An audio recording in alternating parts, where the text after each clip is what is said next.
All right, we're at 12:01, so we are going to get started now. Hi, everyone. I'm Don Saucier. I'm the Faculty Associate Director of the Teaching and Learning Center, and you have found your way to our professional development series. It meets every Wednesday at noon over Zoom, and we've only got one more. We're very excited for the one that we have today. I'll have a couple of announcements in a little bit, but as we always do, we're going to begin with a land acknowledgement. All right, let me share my screen and sound. I got the thumbs up from Don, so here we go.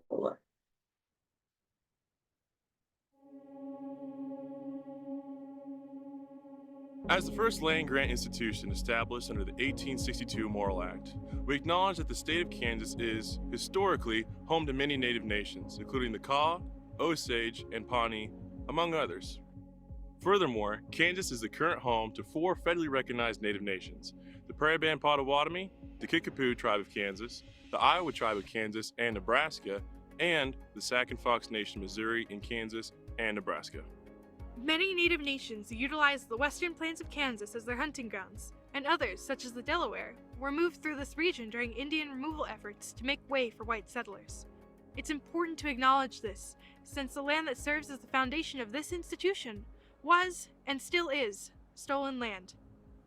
We remember these truths because K-State's status as a land-grant institution is a story that exists within ongoing settler colonialism and rests on the dispossession of indigenous peoples and nations from their lands. These truths are often invisible to many. The recognition that K-State's history begins and continues through indigenous contexts is essential. Please remember These truths, because we still remember.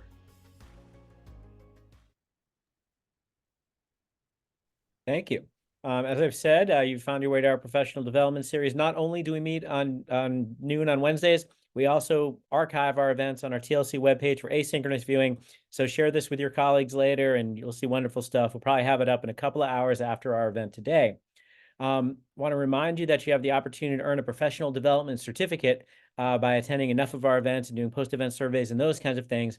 Those are going to be due, the completion of those certificates, by May 17th. My colleagues have dropped the link in the chat for that. We have certificates both for faculty and staff as well as for GTAs. So if you're interested in doing that, you can do that. If you're a faculty member and looking to kind of extend the teaching excellence of other people beyond your own, you become a TLC fellow, and we have information about how to do that at that link as well.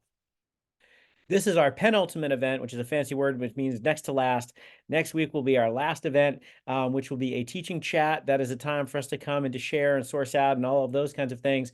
And our primary topic that I have in my mind is cognitive renewal and maximizing summer break. So we'll talk about some of those sorts of things as we progress there too.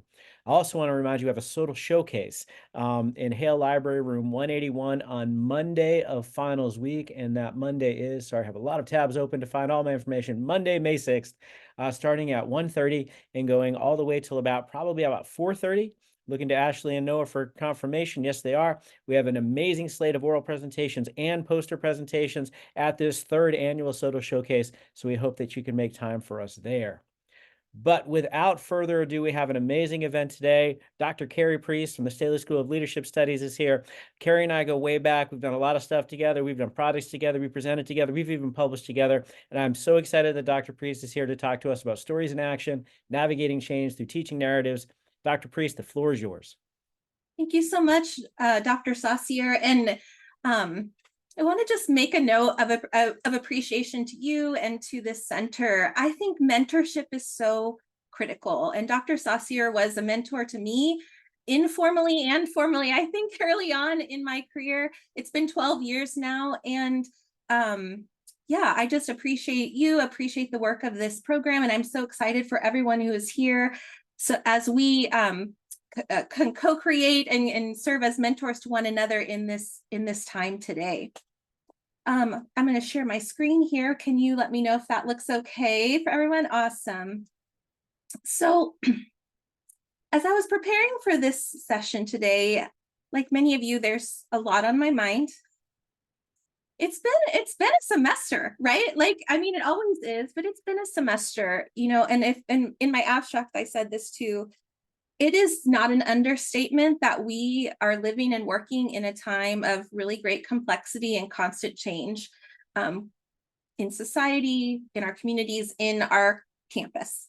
You know, we have a new strategic plan. We've had compromised IT systems. We have uncertainty around our budgets. There are shifting political contexts. We feel different kinds of pressures in our teaching and research and service appointments as we're negotiating new course load requirements, right? There's ever escalating concern about the well-being of students and faculty and staff. And so when we start layering on these things, it can feel overwhelming, right? We can often feel stuck. So the question that we're approaching today is, how do we navigate complex conditions and show up as our best selves in our teaching and learning spaces? And I'm excited to share with you a particular narrative process, a tool that I learned as part of my work with the Human Systems Dynamics Institute. The HSD vision is that people everywhere thrive because we can see patterns clearly and seek to understand and act with courage to transform turbulence and uncertainty into possibility. So in this session, which will be brief, hopefully we'll introduce some ideas and then you can continue to reflect on these things. We want to explore the role of narrative in navigating complex change, engage a narrative process to think about our own opportunities and possibilities in the midst of complexity, and then develop our own change narrative, which is a story that can guide our present actions in pursuit of future goals. So let's just start with a little bit about complex. What do we mean by living and working in a complex adaptive system? Some of you may study this as well or teach this in your coursework, so it might be a review. But in this case, what we mean is that, you know, as a campus system, right, or as a department, whatever the many interconnected systems we're part of, we have a condition of openness, meaning that there are many multiple internal and external forces always at play. Pressures, conditions, some of the things I've mentioned, right, they're constantly moving in and out, people constantly moving in and out of our system. And so that adds to the complexity. We're also a highly diverse system, right? There are many differences in our system. Those could be social identities, personalities, cultures, contexts, disciplines, ideas about how we do our work, priorities, right? All of these differences exist and add to complexity. And so understanding what difference makes the biggest difference and being able to choose what to focus on is really important as we're trying to navigate a complex system. And we recognize that we're interconnected, right? We know that there's interdependence amongst each of us, amongst our departments and the many levels of our system. With any problem, there's no one single root cause. When we have interconnectedness, we have to think about the past, present, and the future. And how this really plays out is in our choice. We recognize that every choice we make is connected to other people and many outcomes. And so when we're trying to navigate complex change, we recognize that there's constantly changing patterns as a result of these conditions. New patterns emerge that replace old patterns. We try to stay focused on the present forward, but influenced by the past. This feels hard for me personally, but recognizing that change cannot actually be controlled or predicted in a complex system, but we can influence it by giving attention to conditions, and that we're never going to find the right answer, but we can look for what is the best fit for the moment as we try to find coherence and manage tensions and look for optimal connections. So what is our next wise action is always a better lens than what's the one right thing to do. And so again, seeing patterns clearly, making meaning and sharing learning and insights and building adaptive capacity is how we engage and navigate complexity. So I invite you as we enter into this exercise to bring your inquiry lens. Again, this is not new for all of us who work at an institution where we constantly are researching, inviting our students to be in an inquiry state. But just a reminder that as we approach this work, how do we turn our judgment into curiosity? How do we turn disagreement into shared exploration, defensiveness into self-reflection, and assumptions into questions? P.S. I have this posted on my computer. as a daily reminder of keep holding this lens when things get hard. So I want to ask you in the chat, sorry, I'm just opening up the chat right now, maybe to drop in a couple thoughts, or if you would like to open up and share, when you hear the term narrative, what does that mean to you in your context or space? One person would like to share, or a couple thoughts in chat. What does narrative mean, or how have you used narrative in your work? Okay. A story, yes.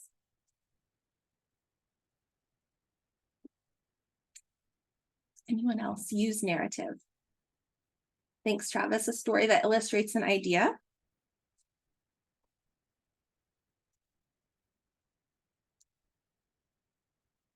Thanks, Suzanne. Personal narratives, scholarly personal narratives. Yeah, is a research methodology. Yeah.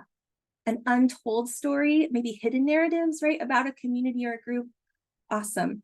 Yeah, there's lots of ways that we can understand and think about narrative. But for today, we want to invite you to think about a narrative as a story as well, not just about the past, but really about the future, right? Where we want to think about narrative as something that shapes a productive discourse and informs wise actions, something that emerges out of our curiosity and courage, and can help shape the future we want for today. So we're using narrative as a self-organizing strategy to guide and think about the future we want to create.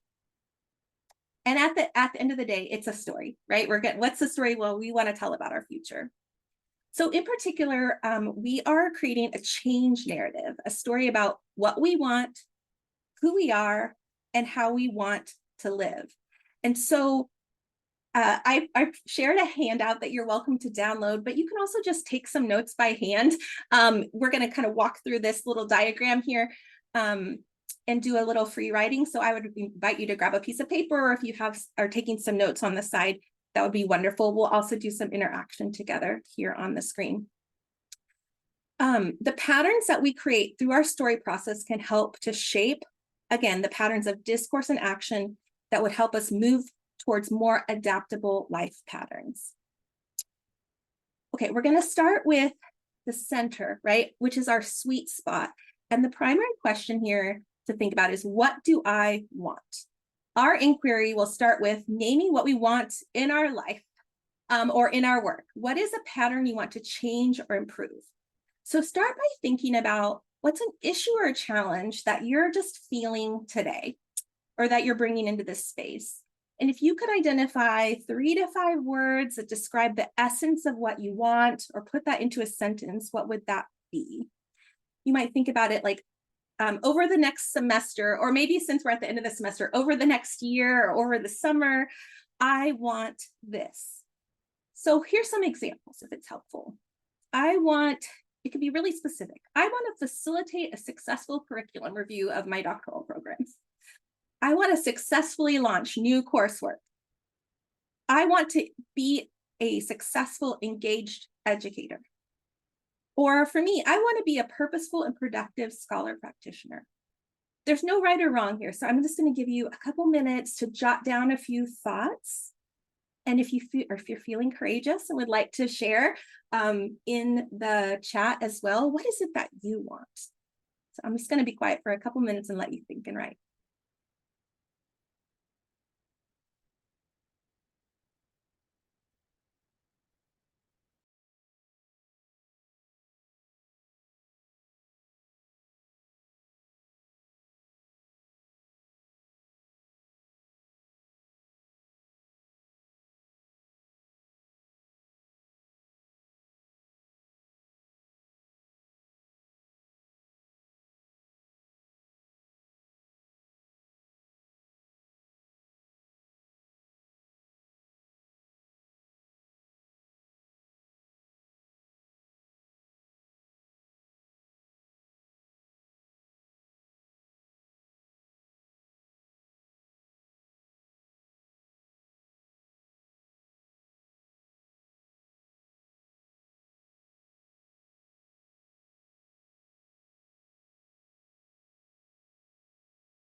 Take about 30 more seconds. I know it's quick, but try to jot down at least one sentence.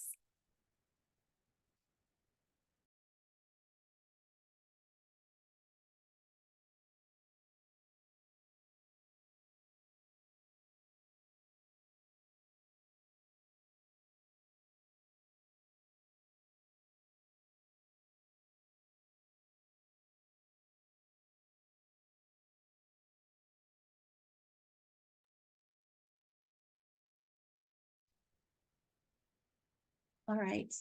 So I'm going to ask us to, in just a minute, I'm going to count to 3, and we're just going to put it out in the universe together. So I'm going to ask you, everyone at the same time, open up your mic, if you're able, and just speak out. What is that thing you want? We will have a chorus of aspirations and sweet spots going out into the world.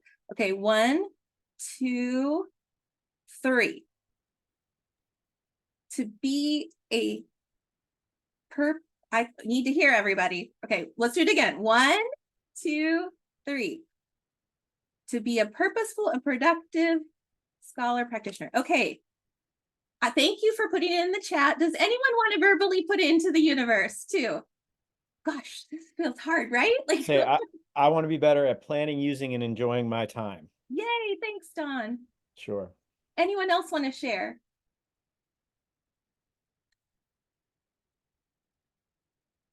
Okay, hold it close to your heart if you need to. Just know we're putting it out there. Okay, so the next phase, right, is identity. And the question in this space is, who will I be to live into this aspiration, this sweet spot? So as humans, right, we use identity to organize our actions and beliefs and give meaning to our lives. There's, again, a lot of this in this room study identity and various dimensions of it. But in this case, we're using identity here in the sense of who do we want to be and how do we see ourselves in relations to others and to our work. So identity reflects the kind of person who would inhabit or embody that sweet spot. So I want to invite you to think about using I am statements. Who do we need to be? So for my example, it might be like, I am organized and action-oriented. I am aware of my own needs, others' feelings, and community issues. I am prepared. I am knowledgeable. Whatever that is for you, if you're trying to live into that sweet spot, use some I am statements to write out, who will I be to live in that space? Again, let's take a couple minutes.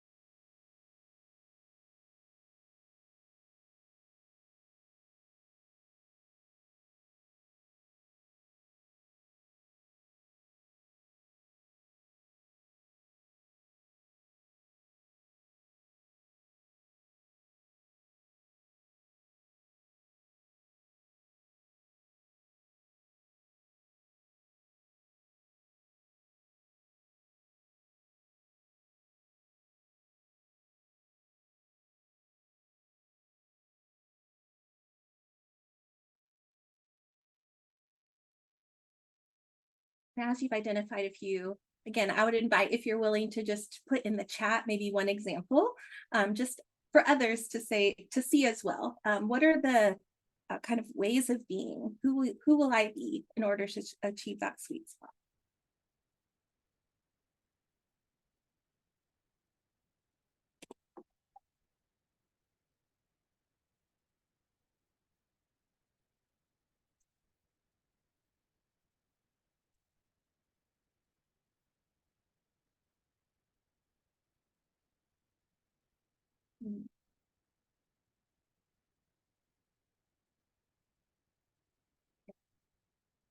Thank you. So so if it's all right, I'm going to just read out some of them in the chat that I hear. I'm resilient against obstacles.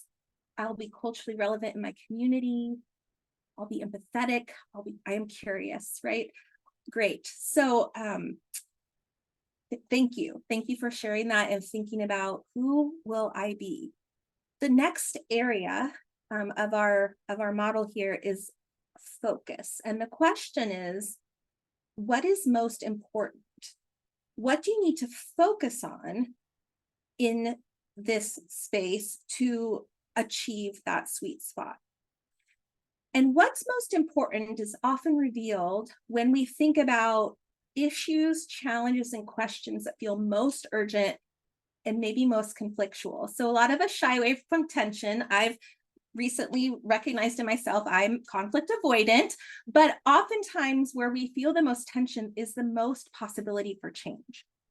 Tension can reveal important data, and in complex systems, again, can be important for transformative change. So you might ask yourself, where might I be feeling the most opportunities or tensions or challenges? And do you need to focus on things that are more material or emotional or relational or even conceptual? So for example, to be a purposeful and productive scholar, I might need to focus on the particular concepts of my research agenda, practice, systems, collective leadership. I recognize there's a lot of tensions in my time between teaching and research. There's tensions between my competence as a full professor and my lingering imposter syndrome, right? Between the types of work I might want to produce, empirical or theoretical. And I also might need to focus on publishing in different kinds of spaces or mentoring graduate students. You might also be thinking about, I need to focus on teaching strategies, on getting my lab set up, on getting my inbox to zero. I might need to focus on my mental health. Whatever it is for you, think about where to live in your sweet spot. What do you need to focus on? And take a couple minutes to jot down some ideas.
To ensure that we have some time to really be in dialogue at the end, I'm going to keep working through this process. If you just joined us, I shared a handout with you that you're welcome to open up and look at or just follow along. We've been thinking about our something that we aspire to, that we hope for, that a way we'd like to be, what's important to us. And the final part of this model is related to connections.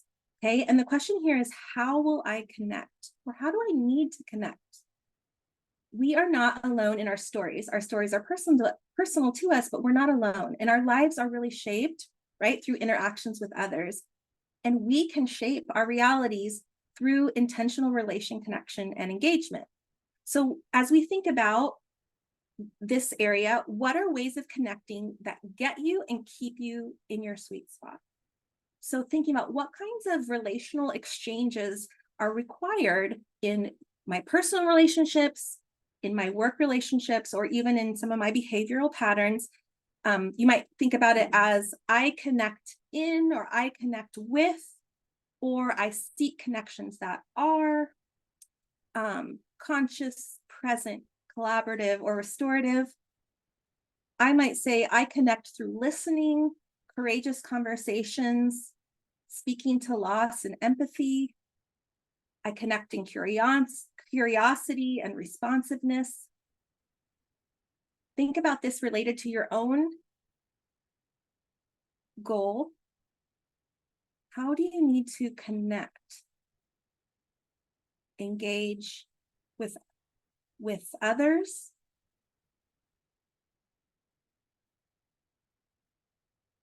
To live in that sweet spot.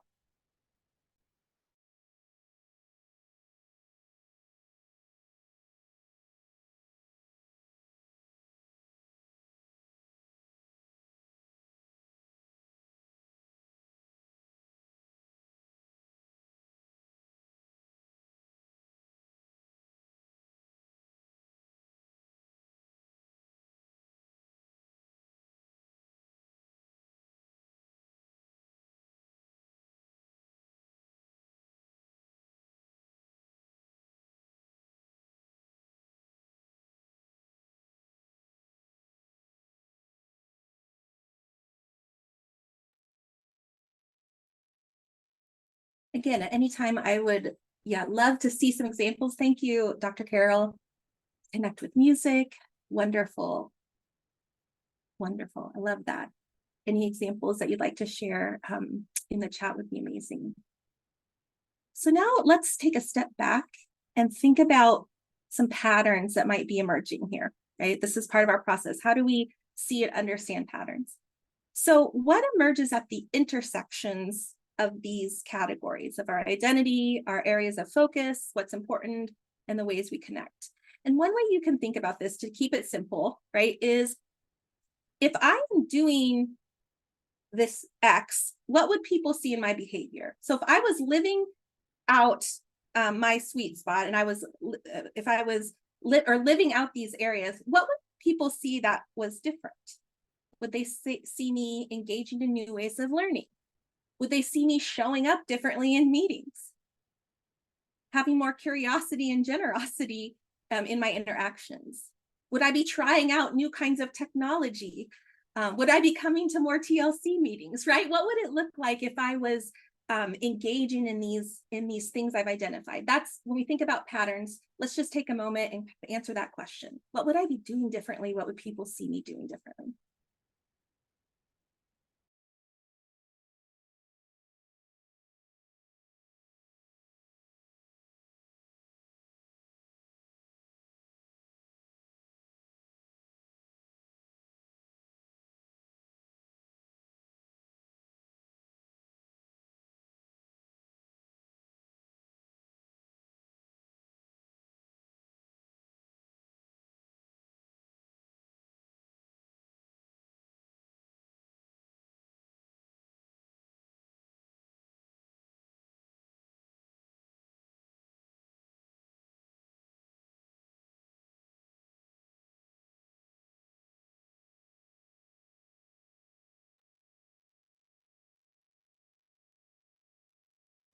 And so as we continue to wrap up some of these notes, right, that we've been taking around these particular areas, the patterns that are showing up. Oh, Dawn, I love that. People would see me smile more, right?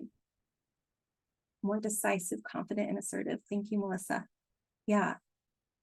But doesn't that like give you some hope and excitement, right? Like we want to see ourselves this way as well. So let's transition then to writing our narrative. In this case, right, we just think about what's a simple story that brings together the ideas that we've been talking about. Using this map we just created as a guide, we're going to spend just 5 minutes free writing a simple description that shapes your patterns and actions to move you towards what you desire. So this could be kind of a vision statement. It might be like a story, a poem. Maybe you just want to do a visualization right now.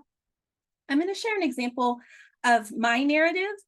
Please know that I took more than 5 minutes to write this, so no pressure, okay? But here's an example of like what that statement might look like based on what I had responded. I am a purposeful and productive scholar practitioner who is clear in my agenda, organized in my systems, and oriented towards action. I connect with my students and colleagues with curiosity, collaboration, and courage to think, act, and write on our edge. I co-create patterns of praxis that develop collective leadership in individuals, groups, and communities. Again, you only have 5 minutes. So write what you can, but just be free. If I'm going to actually turn off my camera so you don't feel pressure. And I'll come back in 5, and then we'll have some time to do a bit of sharing in small groups to the extent that we would like to. So I'll see you back in 5.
Okay.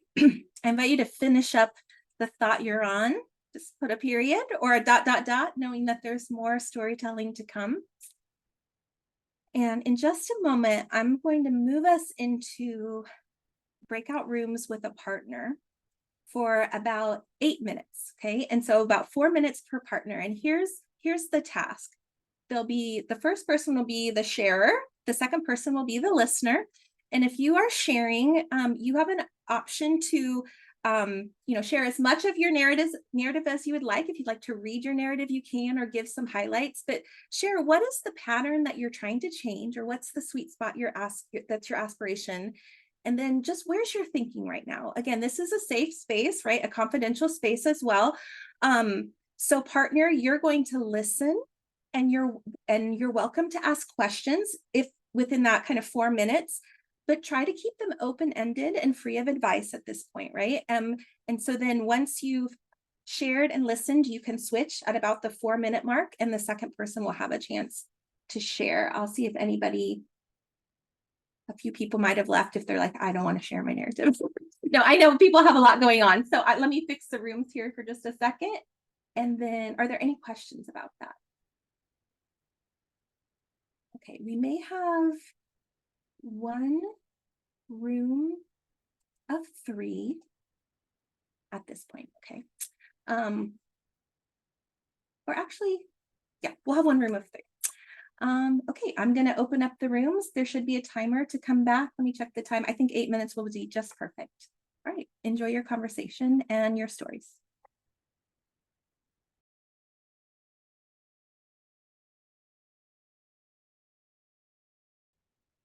All right, welcome back, everyone. We have a smaller group than when we started. That's okay. You're like, I came here for some teaching tips, right? And you're asking me to reflect.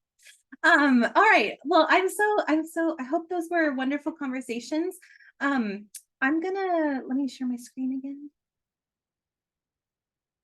I'd love to hear from a few folks about what this experience was like, from whether that, can everyone see my screen? Yeah. Okay. Writing your narrative, sharing your narrative, any new thoughts that have emerged, or even feelings that you're having. Yeah, Dawn, go ahead. So I'll say, Kerry, when we first started, I kind of didn't know what I was sort of kind of doing. You're asking the questions, I didn't quite see the connection, but I played along, right? So I did all the stuff. And then when you gave us the 5 minutes to put it together, it all came together. And I actually felt really, really good and inspired by the narrative that I created. Yeah, trust the process, right? So I would like to kind of give you the props that I was initially kind of I don't want to do this game. And now I'm like so happy that I did. It was really kind of nice to kind of see me organize my thoughts in that way. Yeah, thank you. Thanks for sharing that. Anyone else? Just what this experience has been like, or anything new? Melissa, did I see you unmute? Yes, I did. So I know you started with teaching tips, but I actually, I would love to use an activity like this in my class with students. I think it can be used in lots of different classes. Mine, it's super easy because I teach a CAT community in the fall that's called Writing Life, and it's about writing and leadership and identity and all of the things that we're doing. So I love that aspect of it. And I had a wonderful conversation with my partner just about our experiences as professionals and as women, as this point in our career, and as I've gone through this bump and now I feel like an imposter kind of conversation. So it's just nice to be able to touch base with other people in meaningful ways about our identities and think about, here's the things I'm doing well, and that's where I'm going to stop the sentence, instead of, focusing on things like that. I can learn more, and I also have a lot to offer. End of sentence kind of thing. So it was really, really nice to connect in that way with somebody meaningfully one-on-one.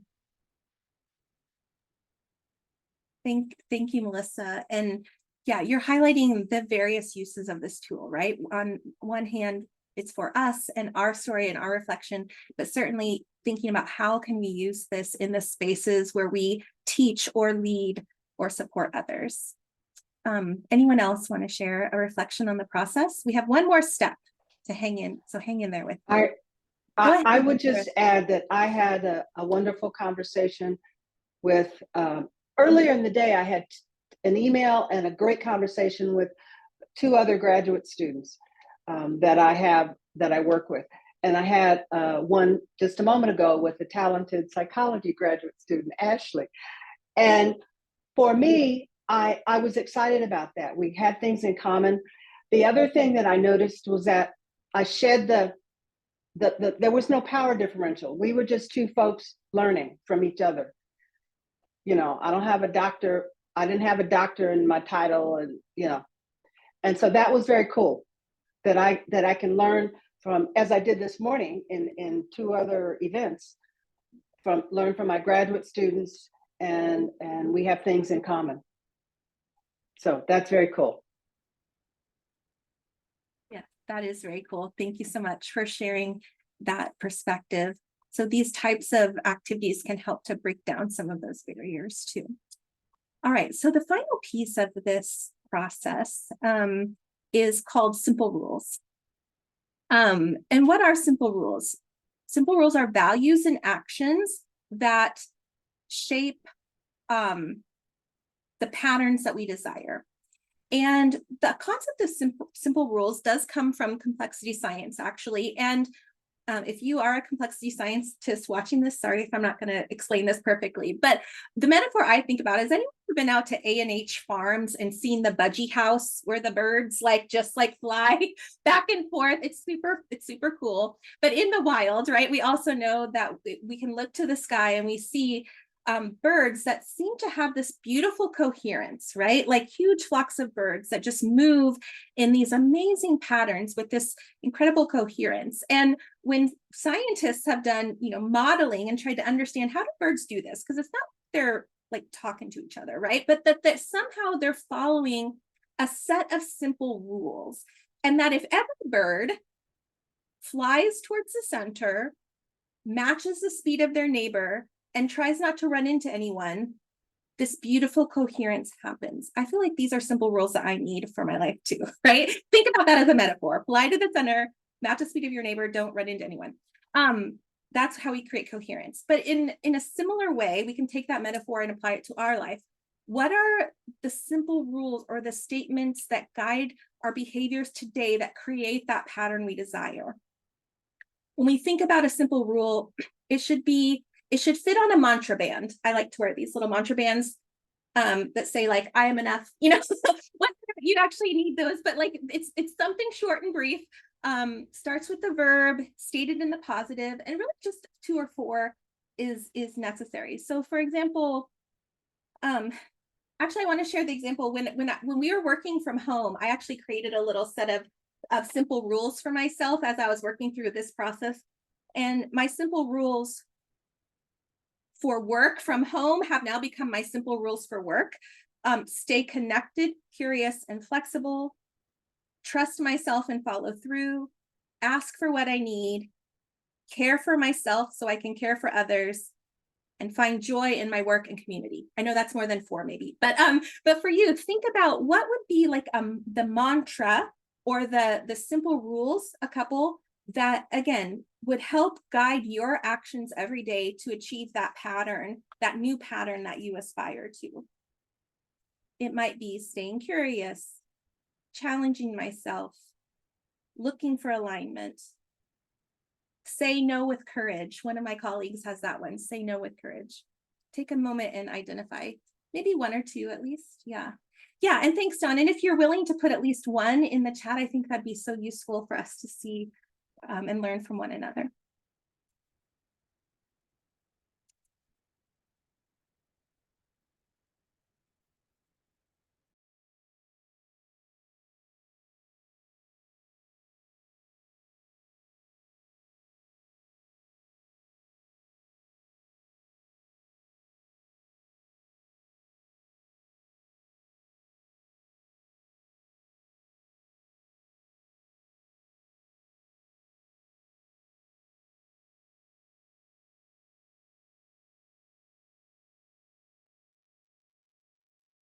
I love alliteration too.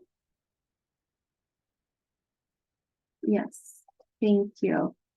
Such beautiful, simple rules.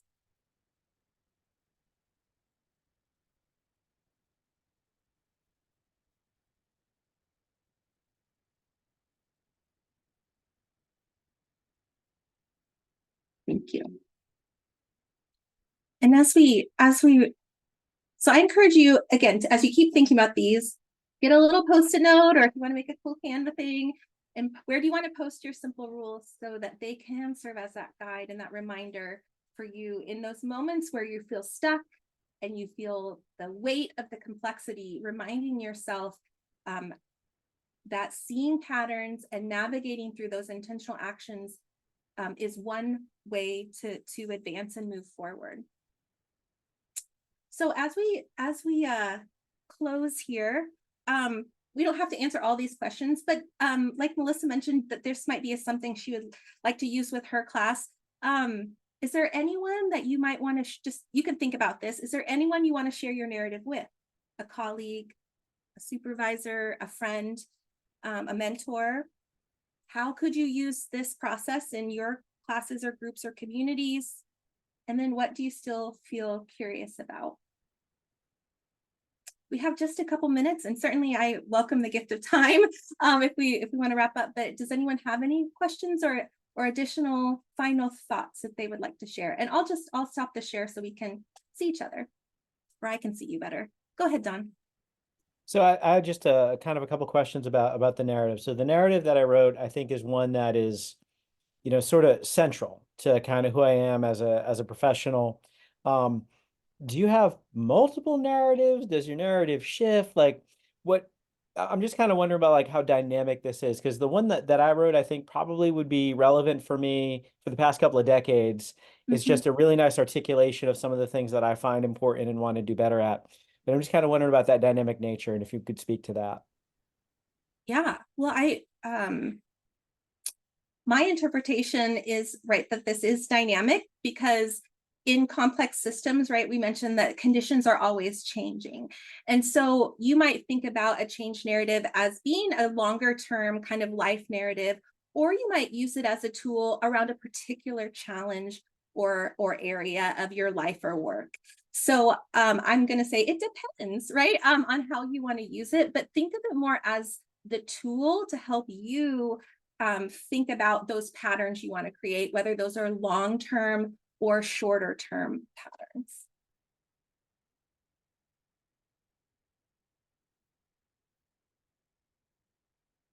On the handout as well, I listed a few references of some websites and some other places where you can read more about kind of the methodology and the philosophy behind this particular tool. If there's no other questions, I just want to say thank you. And I look forward to hopefully flying by you one day in Coherence. And thanks for letting me be part of your system for this short time. Could all join me in please thanking Dr. Priest for the wonderful presentation and workshop. Want to point out that this has been something that we've been looking forward to. You know, just because it was later in the year doesn't mean we're looking forward to it the other 9 months. So we are so excited you're here. And this came highly recommended. Apparently you had done a longer version of something like this. And your colleagues were like, you need to put Kerry in the series. And I'm so glad that we did. So thank you for being here. For those of you who attended, we have a post-event survey for you to complete, especially if you're looking for that TLC professional development certificate, but it also kind of helps us kind of with our planning for next year. I'll remind you, next week is our last event. We'll have a teaching chat. So bring your questions, your concerns, your issues, all of those kind of things, and I'll be asking you things about like cognitive renewal and maximizing your summer break. I'll also remind you that our final event of the academic year is our SOTL Showcase, which will be Monday of finals week. My colleagues will drop that in there. Starting at 1:30, we have oral presentations. We have a poster presentation later. I think we have about 22 presentations. I'm looking at Ashley and Noah. They are nodding. So we're very excited, and they've just dropped that information in the chat. That'll be Monday, May 6th, starting at 1:30 in Hill Library 181. So I hope that we'll see you there. So we are done for today. Thank you so much for being here. If you're watching asynchronously, thanks for hitting that link. And otherwise, we'll see you next time. Hi, everyone. Hope you have